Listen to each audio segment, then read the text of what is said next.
Guys, here's another video about blending and masking in Photoshop. This one's about blending specifically, blending the blending mode in each layer. So I started off with this image of the glass bricks at the Art and Design Center, and to be honest, I kind of fudged a little bit. I did a curves adjustment beforehand because what I wanted to do was make this mortar in between be real close to solid white. In other words, really far to the end of the light um, of our levels. And I kind of grayed back some of the highlights on the glass bricks in between. So here's what happens when you double click on any layer. You get the layer style dialog box, and at the bottom it says blend if gray. You can also blend on each of the channels, but we're just going to stick with gray for this one. Blend if gray, and blend if the gray is, I'm going to say, on this white end of the scale. And you can see here where the mortar was kind of almost solid white, I get the little gray and white checks, which means it's transparent.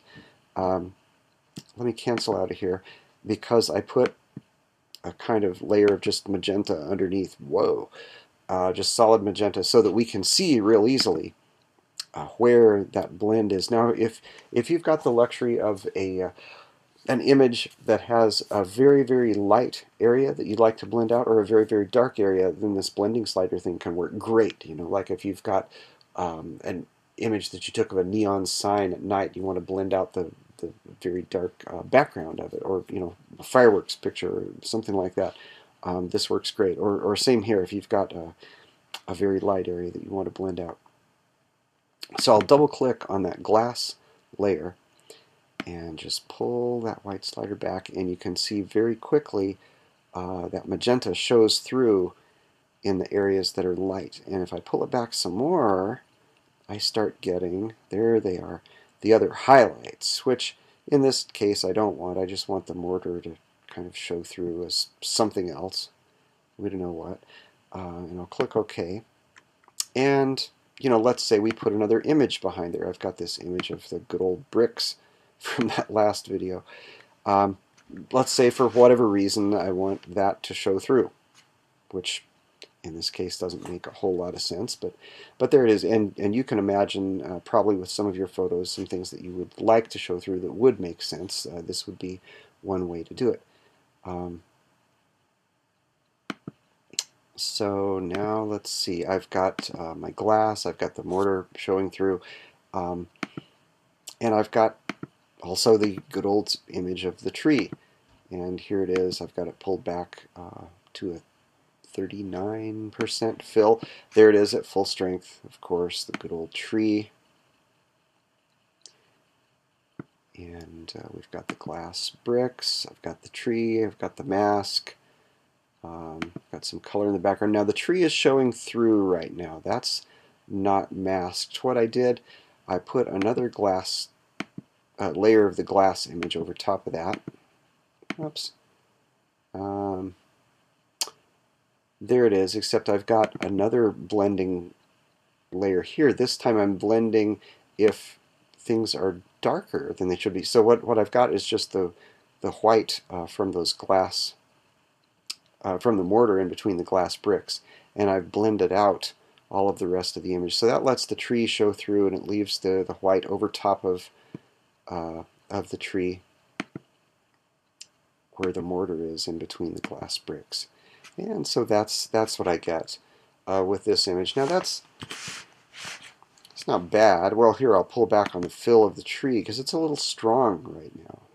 We just wanted to, oh no, it is. I'm going to pull back some more because it's a little strong. We just want to kind of blend that in and maybe suggest, and I don't know, we're partway there. We almost need something appearing here to tell the story, like a face or something to add some drama. What's going to happen next? It's not really telling a story yet. It's more of a setup for another story.